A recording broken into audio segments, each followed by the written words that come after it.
तर बघा, गोव्यामधून महाराष्ट्रामध्ये आपल्याला 2 दारूच्या बॉटल सांगता येतात असं जवळपास सर्वच लोकांना वाटतं.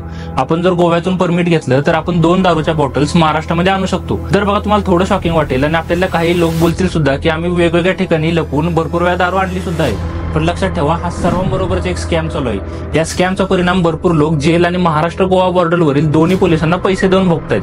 हे सर्व समजून घेण्यासाठी आपण बेसिक कायदा काय आहे हे समजून घेणं खूप जास्त गरजेचं आहे. तर बघा, अल्कोहोल हा विषय भारतीय संविधानाअंतर्गत स्टेट लिस्ट किंवा राज्य सूचीमध्ये आहे. म्हणजे दारू या विषयाबाबत कायदा बनवायचा अधिकार हा केंद्र सरकारला नसून राज्य सरकारला आहे. या केसमध्ये बघायचं झालं तर महाराष्ट्र सरकार आणि गोवा सरकार हे दारूचे उत्पादन, निर्मिती, वाहतूक, खरेदी आणि विक्री याबाबत रूल्स बनवू शकतात. भारतीय संविधानाच्या याच तरतुदी अंतर्गत 1949 साली महाराष्ट्र सरकारने महाराष्ट्र प्रोहिबिशन ऍक्ट हा कायदा लागू केलाय.